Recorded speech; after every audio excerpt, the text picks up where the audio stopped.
In the final years of the Third Age, Middle-earth stands on the brink of destruction. The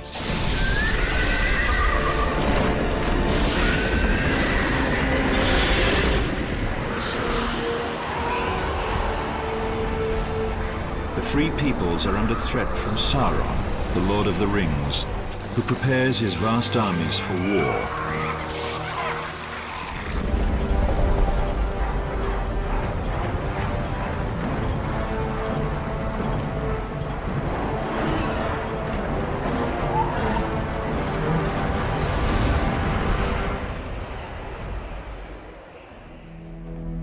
At this late hour, the leaders of elves, dwarves, and men come together at the Council of Elrond to decide their next move.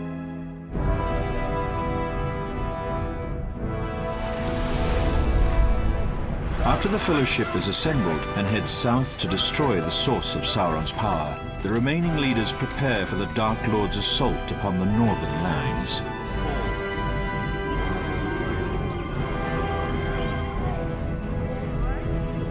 The Elven and Dwarven races have always had little trust for each other, but now they must unite and fight a common enemy.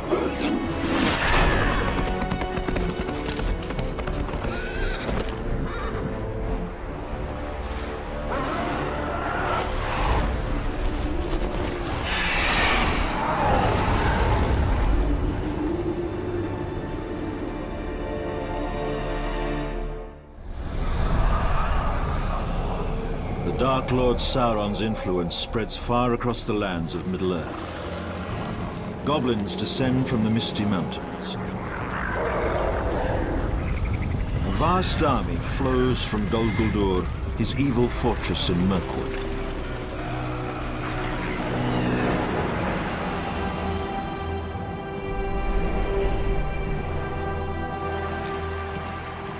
The war in the north begins in Lórien, where the host from Dol Guldur intends to crush the elves who have long lived in their nearby enchanted forest.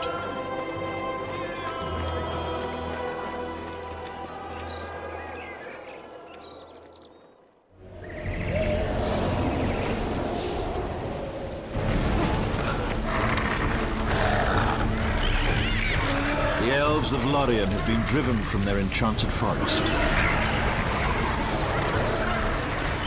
The tide of darkness from Dol Guldur will now spread to all of the northern lands. Sauron has influence on all things untamed. The goblins have been roused from their mountain caves and will fight for the Dark Lord.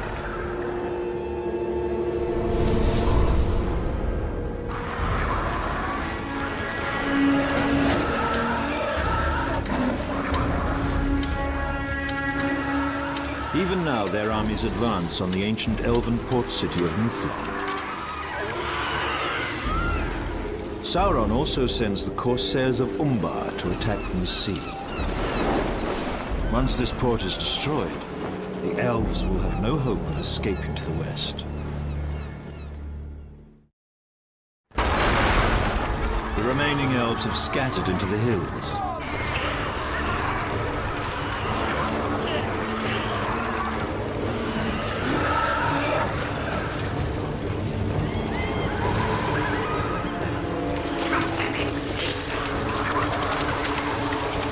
Now the goblins have an ancient debt to pay to the hobbits of the nearby Shire.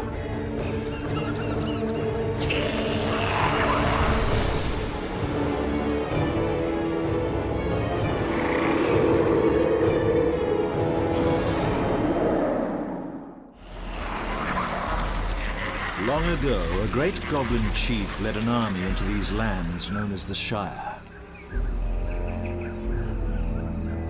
The defending hobbits killed the chief and routed the invaders.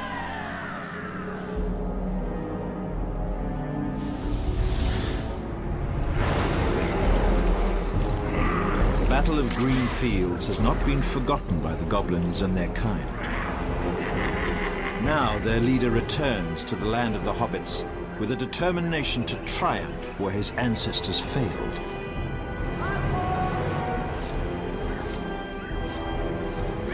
The Scourging of the Shire begins.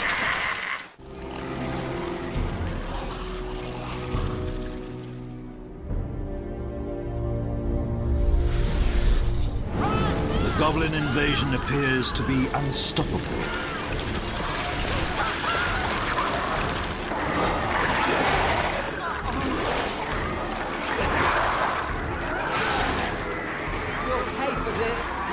Now hobbits and elves alike have been crushed and scattered throughout the lands.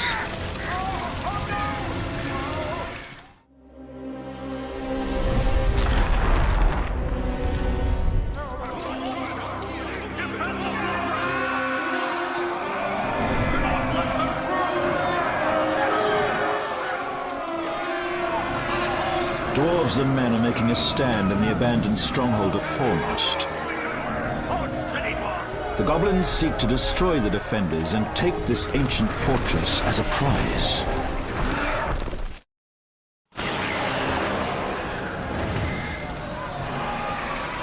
The Goblins have cleared this region of Sauron's enemies.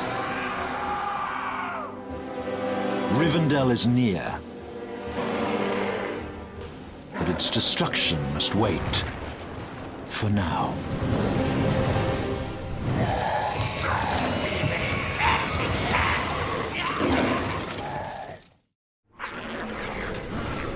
As the Goblin hordes ravage the western lands, Sauron's forces from Dol Guldur spread north into Mirkwood.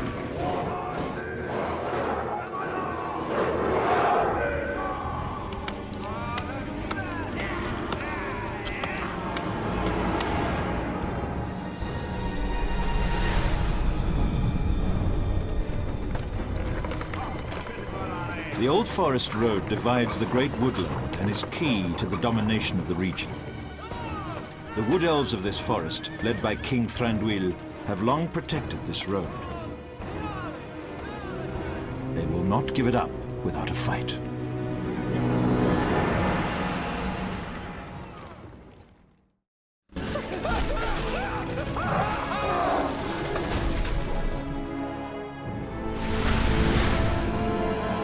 The Elves of Mirkwood are now scattered and demoralized. The remaining few now retreat west to Rivendell.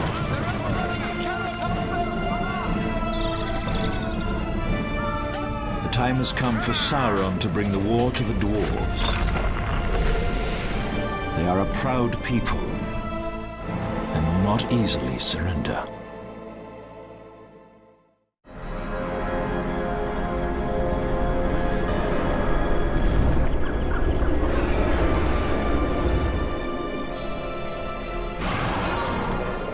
The dragons of the Withered Heath are an ancient breed. Their hatred for the dwarves burns bright even after 1,000 years. Sauron's leaders turn to them, seeking a possible ally in this brewing war against the dwarves.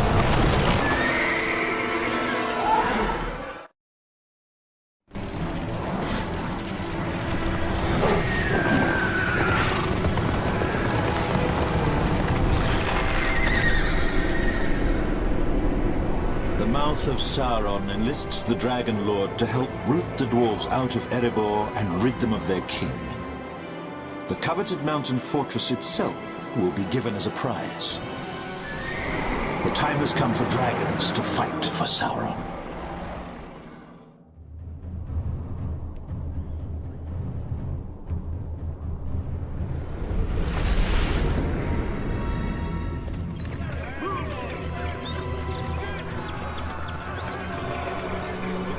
At last, the final battle against the dwarves and the men of Dale. If Sauron's forces are victorious here, then all of the lands east of the Misty Mountains will be under his rule. There will be no respite for the scattered forces of the north.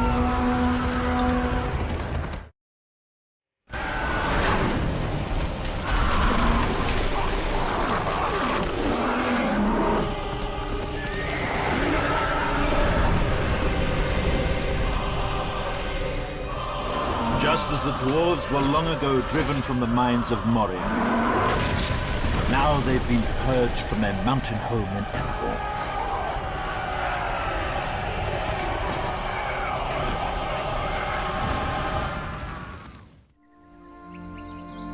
Rivendell is the crown jewel of the North.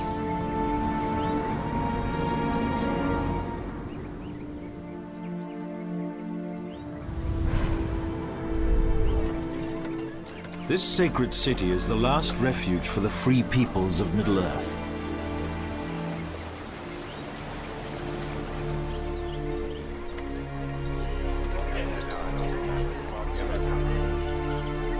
Sauron has but one purpose now: to claim this ancient place for his own and extinguish all hope for the free peoples.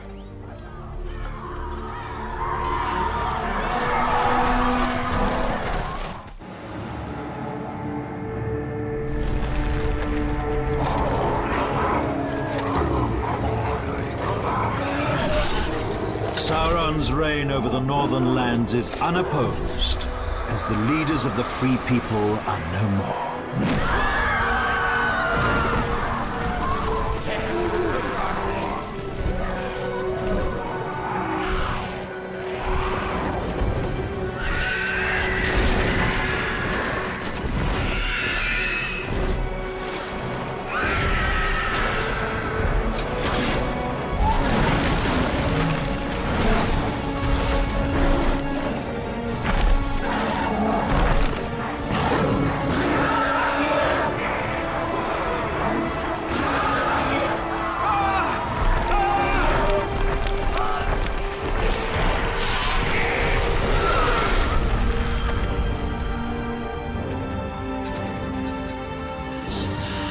Darkness now falls upon all of Middle-earth.